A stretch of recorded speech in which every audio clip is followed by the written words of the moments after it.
Hi guys, it's Aoife from Words of Clover and I'm here to do my April wrap up. I had a pretty good reading month in April. I read about 15 books, so I'm going to go straight on in and tell you all about them and waste no time. So the first book I picked up in April was actually a Regency romance. I think after a lot of my Irish reads in March, I wanted just something really fun and quick and light, and definitely Bridgerton season was had happened but at the end of March, so Bridgerton always makes me just want to pick up Regency romance, surprise surprise. So when I'd had on my Kindle for a while after I'd seen Jess from Peace Love Books, where I get a lot of my Regency romance recommendations from, she had really enjoyed this book, and on her recommendation I had picked it up as well. And this is about a young woman who has had a few seasons now in society, so she's kind of been overlooked again and again. She's kind of known as a wallflower, and she doesn't really have much hope that she is going to be able to make a particularly good match, because no one is really interested in her. Her family are pretty down on their luck in terms of fortune. She has two or three younger sisters, and until she kind of marries, there's no hope for them either. In an attempt to kind of help her sisters out at the risk of her own reputation, our main character makes up a story that she's actually engaged to this really reclusive duke who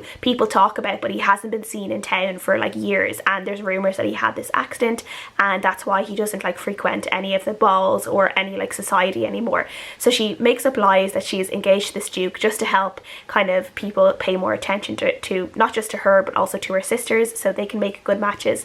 And then eventually, obviously, rumours go back to the duke. He finds out that he's engaged to a woman that he's never met, and he is very intrigued. So he ends up travelling to London to meet this girl who is apparently his fiancée. From the very get-go, the two of them kind of spark an attraction, and he decides that he's not going to out her, he's not going to embarrass her, but he wants her to come and stay with him in his estate in Scotland for a while. He wants to kind of get to know her a little bit better. He finds that he likes being around her, and even though it's a little bit scandalous for her to go to his estate without a chaperone or anything, she does go, and lots of different things happen. There's a lot of chemistry obviously in this story. There are some of the real tropey scenes of getting stuck overnight in a cottage, being on their own, the only one bed trope, which is always just really delicious. I do really enjoy that trope. I think it's so funny, and this one kind of played a little bit on this Beauty and the Beast elements, and it definitely the Beauty and the Beast story was mentioned in this, and I think the author and the characters themselves kind of had fun with this Beauty and the Beast element, that the main character did feel like Belle in a way, and the Duke, he did have rumours that the accent were true. We're dealing with a character in this. One of the things that I really loved about this book as well is that the main male character, he's dealing with an injury that he had from something that happened when he was a young man. He's dealing with chronic pain as a part of this, and he actually does use a wheelchair for some of the book as well, and he is able to walk unaided, but if he walks for a little bit too long he ends up being in a lot of pain, so sometimes it's better for him to just be in the wheelchair. So it was really kind of nice to be able to see a male character that is actually using mobility aids, is dealing with this chronic pain, this really debilitating chronic pain, and also the fact that this wasn't something that was just magically healed. By the end of the book, this is something that he still lives with. It's something that the two of them have to work together to figure out how their relationship is going to work with this. I enjoyed seeing it, how they made it work for them and how they worked around it, rather than as you can see in some stories, something just magically being cured, which obviously isn't very realistic at all. So yeah, I really enjoyed that part of this book. I really enjoyed the chemistry. One of the things I actually really loved about this book is this is the first in a series called The Sinful Wallflowers, and we kind of get bits and pieces of the other girls who are going to be the other sinful wallflowers that the other books will follow, and we get bits and pieces of their story, just enough to know their stories are kind of happening in tandem alongside the main story in My Darling Duke. So yeah, I'll definitely be reading the rest of the series. This was a really strong 4 out of 5 stars for me. Really loved it, and yeah, I'll definitely be reading the rest of the series. The next book I read was New Animal by Ella Baxter. I actually really love this cover. You can't really see it with this proof, but it's just this face with the lips. And yeah, there's just something about this cover that I really love. This is set in Australia, and in this one we are following a character called Amelia, who is a makeup artist in her family's funeral home. So it's kind of an odd job. It's not a job that you hear about a lot. And Amelia seems to have this strange attitude to sex and sexual relationships, in that she always likes to, almost every night she goes home with a different guy, and it's definitely kind of bordering on an unhealthy relationship with sex and with her own body, and kind of really like putting her at risk in dangerous situations, and it seems there might be some like things there that she like really needs to work on in terms of her mental health and her relationship with herself and her body, and the things that she is like doing. We also see how she's dealing with death in this book, and she always thinks that because obviously she works in a funeral home and she sees death every single day, that it is something that she is completely okay with, that she understands, that, you know, she is very peaceful when it comes to death. But then at the start of this book, her mother dies very suddenly, and we see Amelia just absolutely spiral into this, you know, chaos where she just can't be around her family. She can't like handle her mother's funeral. She just has to kind of run away, and she ends up running away to her estranged father's home in Tasmania. And there she's kind of, it's really that she's just running away from her grief and running away from having to deal with the fact that her mother's no longer around. And she ends up like coming onto the BDSM scene and is introduced to that, and she almost kind of uses that to stifle her grief and to stifle the emotions that are inside of her. She starts using BDSM as a way to hide away from the real world, really. So I just really enjoyed, I really enjoyed this one. This is very raw and very like powerful in a lot of ways. I really enjoy like how it examined a mother-daughter relationship. There were some really great quotes that I loved in this that I underlined. I will say there are definitely, like, in terms of Amelia's relationship with BDSM, it's definitely like she goes into it with an unhealthy mindset, and she definitely doesn't go into it with any of the information that you should go into BDSM and like exploring BDSM with. I definitely think there are probably people who might be, you know, connoisseurs, or like, you know, they know a lot about the scene, where they see what is happening to Amelia and how she's first introduced to the scene, that is very, you know, alarming, and is probably not the best representation that people in the community would want for BDSM. There is a scene in this that is really gross and really shocking. There's just everything about this book is just raw and visceral and vulgar, and yeah, it's definitely one that if you're like, you know, you have like not even like a weak stomach, but if you just don't like things that are like a little bit dirty and a little bit gross and a little bit shocking, probably like avoid this one. But this one was really good. I just love the exploration of grief, mother-daughter relationship, and just everything that Amelia was going through, and how she had to hit rock bottom to pick herself back up, and we are basically seeing her on her way to her rock bottom and before she picks herself back up. So yeah, really enjoyed this one. 4 out of 5 stars again, and I will definitely be reading more from the author. This book I read was an audiobook and was Freckles by Cecelia Ahern. This one really surprised me in that I just wasn't really sure about it. I think I went into this one feeling kind of like snobby about it, thinking, oh, it's just a Cecelia Ahern, it's just going to be like this easy listen that I can just like, you know, listen to while I'm on my walks, and it's not going to be anything great. It definitely wasn't like the best book I've ever read. It definitely like hit me in my feels by the end of this book, and I did end up enjoying it so much more than I thought I was going to. So this book we are following Allegra, who is in her early to mid 20s. She lives a very simple life, and she's just going day by day. She's a traffic warden, and she has a routine that she sticks to every single day, and we're kind of just learning about like what she does on a day-to-day basis. And then one day an angry person that's getting a parking ticket turns around to her and says something about how you're the sum of the 5 people that you spend the most time with, and it makes her think about the people that she has in her life and the fact that she actually doesn't have as many close friends that she would want, and she kind of ends up setting in motion a way to kind of improve her life, set in motion a bunch of different things for Allegra, including a journey to her mother, who left her when she was a baby. She's never met her mother properly, and she ends up on a journey to kind of reconnect with her mother and find a way to start up that relationship, which is something that she's always been afraid of doing. We see a really lovely father-daughter relationship in this between Allegra and her father, who she calls Pops, and there's just something really sweet about it. I just really love it. I'm always there for like a really nice father-daughter relationship, as I have a very strong relationship with my dad, so I just love seeing that reflected in the book. This as well, Allegra, like once a week, she is a model for a still life painting class, and I just really loved that like section of it where like she was able to see how people viewed her, and like she could judge people. Like, you know, there might be like guys there that would only like concentrate like on her breasts or her bum or something like that, and she'd be like, okay, but then there will be other people who would paint and kind of find something else about her that she would able to see reflected back to her in paintings, and I just really love those moments in the book as well. Definitely sometimes in this that like it's almost embarrassing some of the things that Allegra is doing, and you kind of just want to shout at her through the book to be like, no, stop, like have a little bit of self-respect, please don't do these things, please back out before this gets any more embarrassing for you. There's definitely a case of secondhand embarrassment for the reader when it comes to this book and some of Allegra's actions. But overall, as I said, by the end of the book there were just some really emotional moments in this book. One of them was with her dad, and like the moment she needed her dad, he was there for her, and yeah, it definitely made me well up a little bit, and I had a lump in my throat, and I definitely didn't expect that, but I did really enjoy this one, and this was another 4 stars. And then I read a book that I've actually heard loads about, and I was glad to be able to finally pick it up. It's a book I got from the library, and that was Girls of Paper and Fire. The book is a YA fantasy book, and this one I really enjoyed. And this is in this one we were in this fantasy world where there are like 3 types of people in the world. So there is paper caste, which is just normal humans. Then there are moon caste, I think, which is people that are kind of a little bit human and a little bit demon, and where they might have like animal features which shows that they have a little bit of demon in them. And then there's like the full demon caste, which is like they are fully kind of big, monstrous, animal-like creatures. They have kind of human parts to them, but yeah, they're not human basically. And they're in charge, and the paper caste, so the human beings, they're kind of on the very lower rungs.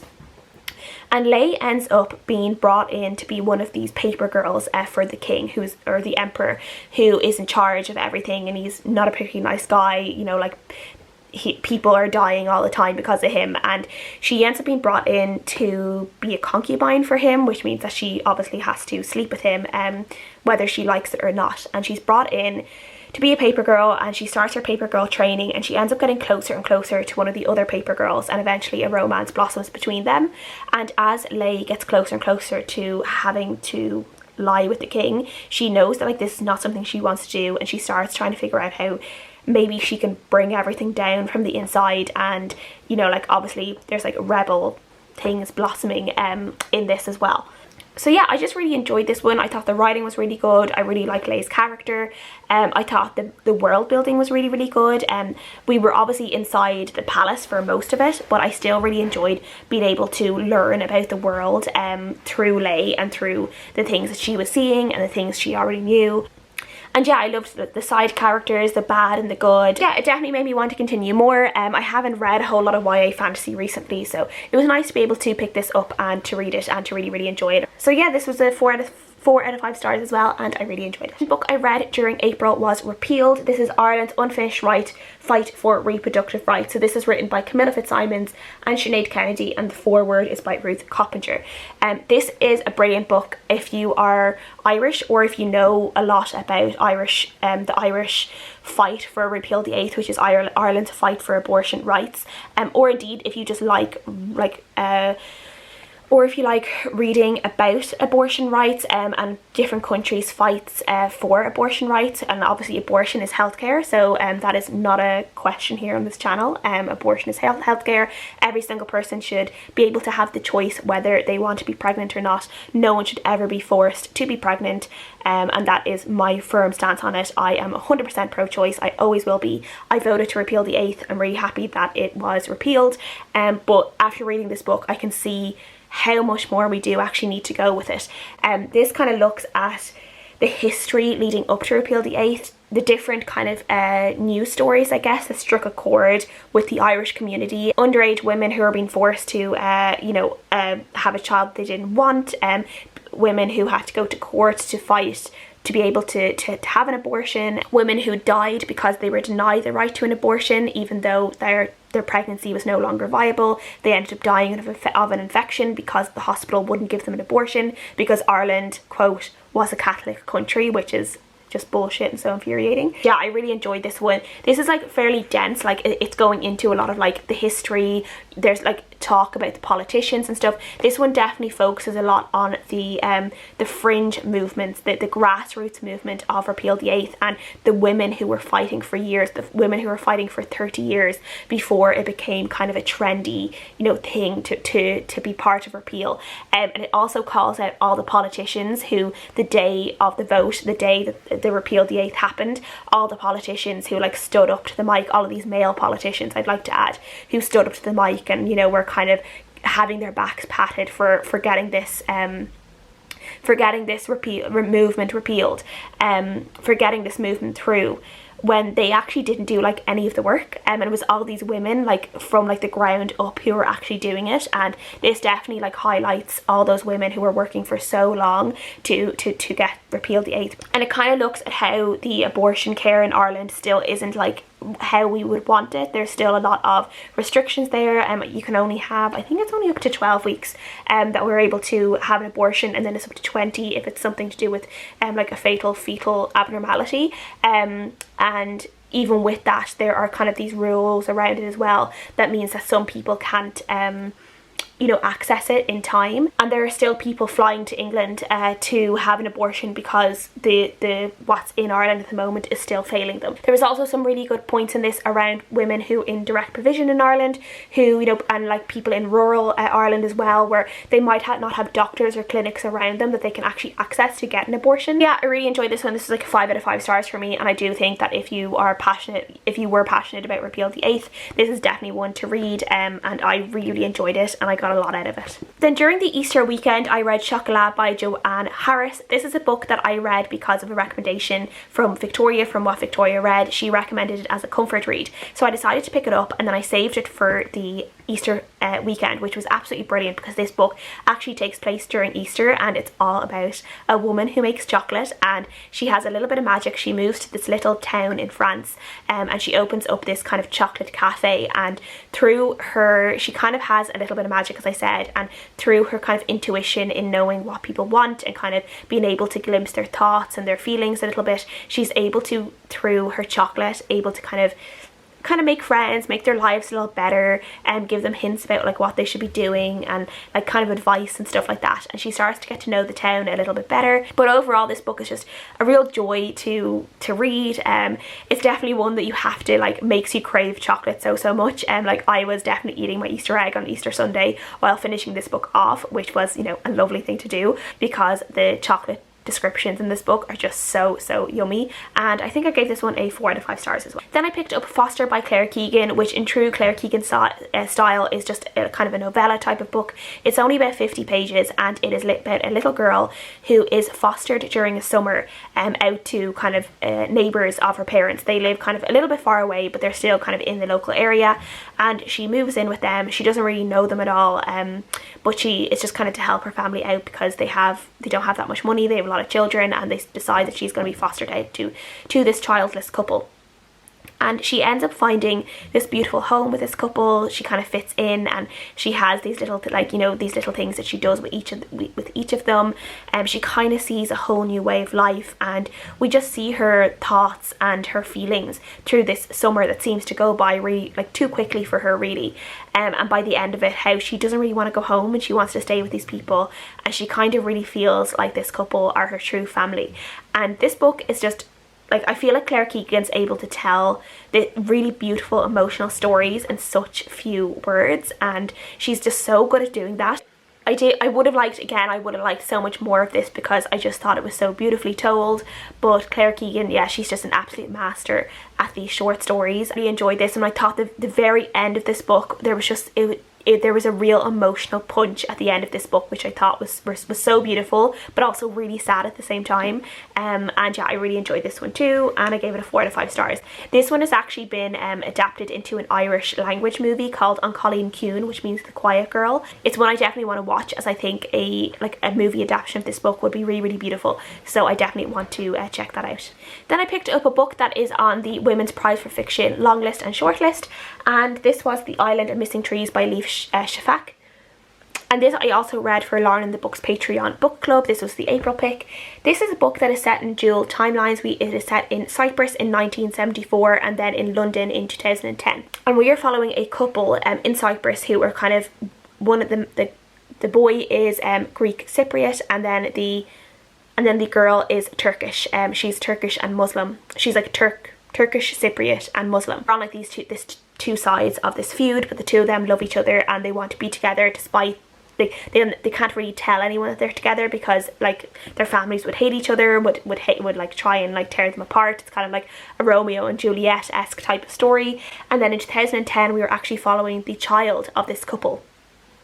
As she kind of tries to navigate a hard situation in school, and then her aunt comes to visit over the Christmas holidays, and she learns a lot more about her parents' past, what her parents had to go through, and then the chapters are interspersed musings of this fig tree that originally started in a restaurant where her parents used to meet up, and then her father brought a clipping home to London and planted it, and now it has been growing in London. So this fig tree is kind of overseen the relationship, and is overseen so much, and is able to tell the story of these people and of this family, and is part of the family itself and kind of loves the family from afar. I really enjoyed some of those parts. The parts of the fig tree reminded me a little bit of the part in Hamnet by Maggie O'Farrell, where we get the story of the flea who brought the sickness to England. And yeah, just the way the nature writing, like bringing nature to life in a way, giving bits of nature personality. There was definitely some lovely moments in this. I do think there were some bits lacking in this, and it felt like there was a lot of kind of little stories going on that I would have liked to have been broadened out more, and they just weren't. 3.5 out of 5 stars overall, and I liked it, but I think it was a little bit simple, and to be honest, I don't feel like this is a Women's Prize winner for me, but maybe it will win and I'll be surprised, but it doesn't feel like a winner for me, so I would love to know if people absolutely love this, and what do you guys think? Then I listened to Frogkisser by Garth Nix. This is a YA fantasy novel about a girl called Anya. She ends up having to go on a quest to help her sister when her sister's beloved is turned into a frog by their evil stepfather, and she ends up having to go on this quest to make this lip balm so she can kiss the frog to turn him back into a prince. She ends up gathering like this really kind of funny motley crew on her way, and the quest kind of turns into something bigger, and it turns into like this big kind of standoff against this evil duke who is trying to kind of like take over the world and do a lot of evil bad things. This was just really fun and simple, and it had dogs who talked, which I really enjoyed.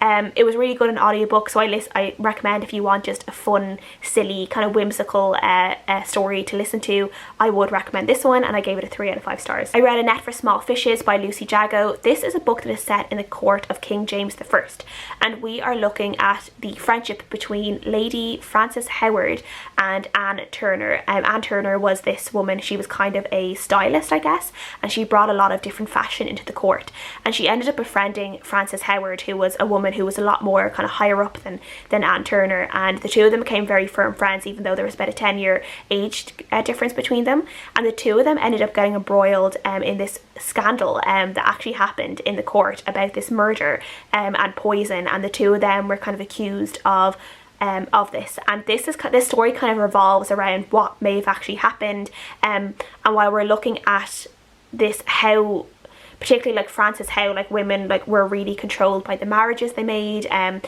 how they were treated by like the male people in their lives, how their fortunes could like really depend on how they were treated, and the type of men that they married, and the type of sons that the type of men their sons would turn out to be as well, and how it all revolved around them, how it's very hard for a woman to really have to make her own way and be able to make her own decisions.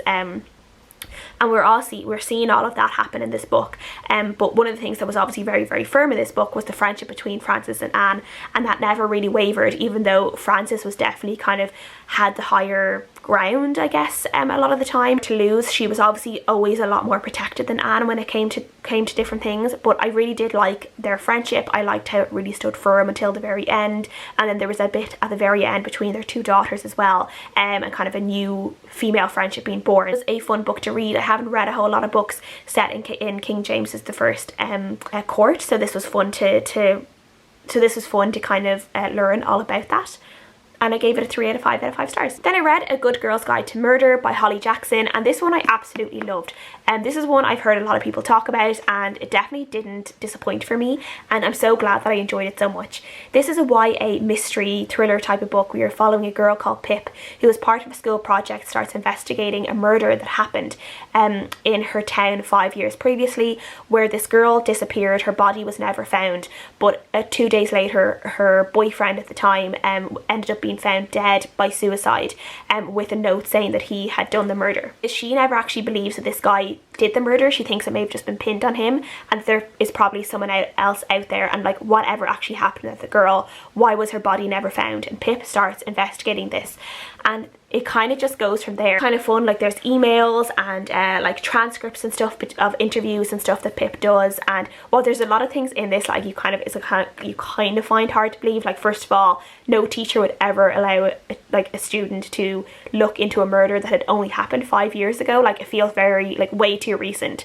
for a teacher to be okay for a student to look into that. And also like all the people who talk to her, but I definitely just really enjoyed this one. It was just such a fun ride. It was so quick to read. I really love Pip as a character. She was just so insightful and intelligent and plucky, and I really loved her family situation. She has a stepdad and a half brother, and she just has a really lovely relationship with her parents and with her brother, and it was really nice to see a very strong family unit in a YA book, because I feel like you don't actually see that a whole lot, and I just really loved seeing that. So I gave this a 4.5 out of 5 stars. I really just loved how it all ended up. I loved how I was kind of guessing loads of different people, and I was kind of right, but also I didn't guess like how it would all actually end up. I kind of guessed the who done it right, but not necessarily the how they did it, if you know what I mean. And I really enjoyed finding that all out. Some of the confessions near the end were a little bit like cheesy, which is why I feel like I didn't give it a full 5 stars. But I did really enjoy it, and I feel like there was a lot of things that were left unanswered as well, that gives us enough that like there's things going on in this town that give you enough reason to want to go back and read the second book, so Pip can kind of find out more like about what's happening in this town, because there definitely seems to be a lot of shady characters and a lot of things that seem like they want to be, you know, found out. So yeah, I really enjoyed this one, and I definitely recommend people read it if you've been thinking about it. I read the second Bridgerton book, which was The Viscount Who Loved Me by Julia Quinn. I read this obviously because I was reading the second season of Bridgerton, and this is about Anthony, the Duke of Bridgerton, and his quest to find a wife. Emily ends up being torn between two sisters, there's Edwina and Kate. Edwina is the one that he should marry because she is, you know, the prettiest, everyone wants her, but Kate is the one that kind of riles his blood up and is the one that he is attracted to, but he doesn't want to be attracted to. I really enjoyed this one. Actually, I enjoyed this one so much more than the first Bridgerton book. I think I found Anthony and Kate just such, like, they were just a lot more fun to read. I just really didn't get along with Daphne and Simon. I think they were just kind of wet blankets in a way. But yeah, I really enjoyed The Viscount Who Loved Me, and I gave it a 3.5 to 4 stars. And then I listened to a really great audiobook, which was Taste by Stanley Tucci. This is a non-fiction book written and narrated by the actor Stanley Tucci, and it's basically just his life through food, and it's him talking about the different meals that he's had during his life, his love of cooking, his love of food, his love of enjoying a really good meal, and how for him eating and food is this real kind of family thing. It's really like something that brings family and friends together, and it's just this really enjoyable, pleasurable experience for him, and I really enjoyed this one. This is one that I think it would be beneficial to have both the audiobook and the physical book. I only listened to the audiobook, which is narrated by Stanley himself, and he has a very attractive voice to listen to, so I would definitely recommend that. But he does also have recipes and stuff in the book, and I do think I lost the benefit of those recipes by listening to them as I wasn't taking them in. As for me, I would have to like look at a recipe like on the page for me to be able to be like, oh well, this is something I might like to cook. So yeah, it would definitely be nice to have. I think maybe eventually I might even go and buy the physical copy of this, so I would have the recipes and be able to flick back and forth through different parts another time. So yeah, I really enjoyed this one. There were some really bits in this that I enjoyed, such as Stanley talking about the different kind of breakfast spreads that he has eaten from different countries on film sets, and he kind of he kind of marks or scores the best ones. So I think Germany came out the best, and Italy actually came out one of the worst. So yeah, if you're like a foodie, if you like eating food, cooking food, or just like or you're just like a real fan of Italian food in particular, I think you would really enjoy this one. Stanley Tucci is very charming, the way he talks about his life, and very loving the way he talks with his friends and his family. He also talks about like his illness. He was diagnosed with cancer I think 3 years ago, and he kind of talks about how hard that was, as it actually directly impacted his relationship with food, because it was in his throat and it affected his taste, and because of the radiotherapy he received, he ended up having a really hard time kind of eating food and being able to enjoy food the way he was, and it really yeah, and it really affected him in a lot of ways. I really appreciated him opening up about that and talking about that. And because obviously like he's a famous Hollywood actor, there's a lot of like different names dropped in this book, and yeah, that was just fun. And I really enjoyed like kind of seeing how, you know, like Colin Firth looked after him when he was ill, and Ryan Reynolds like went to hospital appointments with him and stuff, and it was just like really nice to like hear that, and these like really nice stories about other celebrities. So yeah, this one was like this was like a 4.5 stars for me. I think if I was to get the physical book and read it, it would probably be a 5 stars, but definitely recommend this one, especially if you're into food. And then the second last book I read in April was We Had to Remove This Post by Hanna Bervoets. I actually am not sure how to say that second name, as it is Dutch. And this is a really short book. This is only 130 pages. And we are following a girl called Kaylee who becomes a content moderator for what we believe is like this big unnamed like tech corporation, which we all know kind of like what it's based on. And we're seeing how what she is like viewing every day, like the real like, you know, really like tough, terrible videos. She's kind of seeing the worst of humanity and human depravity in a lot of different ways, through like videos of abuse, videos of what people will do to themselves but also do to others, war, like all sorts of things. The effect it has on her but also on her colleagues, and the kind of different relationship she has with her colleagues, and how it becomes quite intense and maybe like borderline borderline unhealthy at times as well, and how it's so easy to like absorb the information you're seeing every day. So people who like are working these type of jobs and they're seeing things around like conspiracy theories every single day and getting these things bombarded at them for hours at a time, and how it can really affect the way you actually think, and how it can kind of start shaping your thoughts and your opinions, and how it can really fracture then your relationship with other people. And we definitely see that happening in this book. I really enjoy this one. As someone who has had experience of while I wasn't a content moderator myself, I did work for just over 5 years as an online journalist, and through that I did have to watch a lot of content online. Some of it was very graphic and quite disturbing. Obviously I worked different news stories at the time, like the different terrorist attacks happening in Paris, school shootings in America, and while my job, thankfully, I did work on a lot of like really happy stuff and really like pleasurable content, there were times that I did view and have to work on some more disturbing content. So I definitely kind of related to some parts in this book, to how that wall can go up between you and what you are seeing, and how you have to kind of protect yourself in any way you can, how it can be easy to kind of turn to different things, like partying too hard or going out and going mad, and like things like that, like relationships and stuff, how it can be affected. So yeah, it was definitely interesting to read this one, especially with my own personal experience of working a similar type of job. The only problem with this one ends so abruptly, like literally I was like, it feels like there is a chunk missing, and I definitely do agree with other reviews I've seen of it, that it just feels like it needs that little bit longer. It definitely is done with shock factor, and I still think some people would really enjoy this one, but yeah, I just felt like I just wanted a little bit more, so I gave it a 3.5 out of 5 stars. And then the last book I read in April is Idle by Louise O'Neill. I'm actually not going to say anything about this because by the time this is up I'll already have a whole reading vlog talking about this book, where I just vlogged during the couple of days that I read it, and I kind of talked a lot about my own like what I was thinking and my review of it. So I gave this a 4.5 out of 5 stars. I really enjoyed it, but for my full thoughts I will leave a link to that vlog up above. This is a really long wrap up, so if you stuck around, thank you very much. Please let me know if you guys have read any of these books, if you want to read them, what you read in April, what was your favourite book that you read in April, are there any recommendations you would love to give me? I want to know. So thank you guys so much for watching as always, and I'll see you guys again next time. Bye!